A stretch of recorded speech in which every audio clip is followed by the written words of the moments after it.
जीवन की असली खुशी रास्ते में बिखरे फूलों को देखने में है।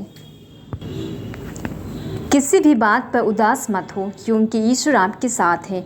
जीवन में ऐसे कई मोड़ आते हैं जब हम टूट जाते हैं, बिखर जाते हैं और ऐसा लगता है जैसे सब कुछ ख़त्म हो गया है।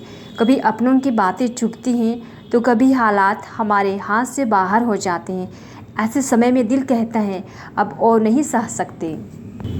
लेकिन याद रखिए, कभी भी किसी बात पर उदास मत हो, क्योंकि ईश्वर आपके साथ है।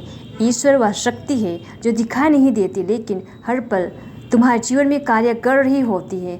जब कोई आपको ठुकराता है, जब दुनिया आपको अकेला छोड़ देती है, तब वही ईश्वर आपको अपने आलिंगन में समेट लेते हैं। कई बार हम यह महसूस नहीं कर पाते हैं कि ईश्वर हमारे साथ है, क्योंकि हम अपने दुखों में इतने उलझ जाते हैं कि उनकी उपस्थिति को महसूस नहीं कर पाते हैं। जब आपका मन परेशान हो, आंसू आंखों में हो और दिल भारी हो, तब बस एक पल रुक कर अपने ईश्वर को याद करो। शांति से कहो, हे प्रभु, मैं थक गया हूँ, लेकिन मुझे पता है आप मेरे साथ हैं। यही विश्वास आपको उस अंधेरे से निकालकर रोशनी की ओर ले जाएगा। आप विश्वास कीजिए, हर परेशानी का अंत होता है। जीवन में दुख हमेशा नहीं टिकता। जो बीत गया वह आपको मजबूत बनाने के लिए था। ईश्वर हर परिस्थिति में आपके साथ है। वे आपकी हर आंसू को देखते हैं, हर दर्द को समझते हैं और आपके भविष्य को संवारने में लगे रहते हैं। कई बार लोग आपको नहीं समझ पाएंगे, आपके इरादों पर शक करेंगे, आपकी अच्छाइयों का मजाक बनाएंगे, लेकिन आप डरिए मत।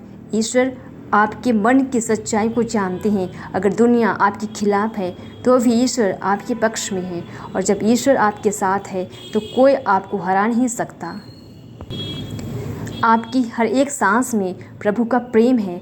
जब आप रोते हो वह आपके साथ रोते हैं, जब आप मुस्कुराते हैं वह भी आपके साथ मुस्कुराते हैं। इसलिए किसी भी परिस्थिति में खुद को अकेला मत समझो। यदि कोई रास्ता नहीं दिख रहा है तो याद रखो, ईश्वर नया रास्ता खोलने में सक्षम है। अगर दरवाजे बंद हो गए हैं तो ईश्वर खिड़की खोल सकते हैं। जब सारी उम्मीदें ख़त्म हो जाती है तब ईश्वर की कृपा प्रकट होती है। इसलिए चाहे जितनी भी कठिनाइयाँ हो, उदास मत हो। ईश्वर ने आपको इस जीवन में किसी विशेष मतलब से बुलाए हैं। हर दुख के पीछे एक सीख है और हर आंसू के पीछे एक आशीर्वाद छिपा हुआ है। अगर आपने सब कुछ खो दिया है लेकिन ईश्वर को नहीं, तो आपने कुछ भी नहीं खोया।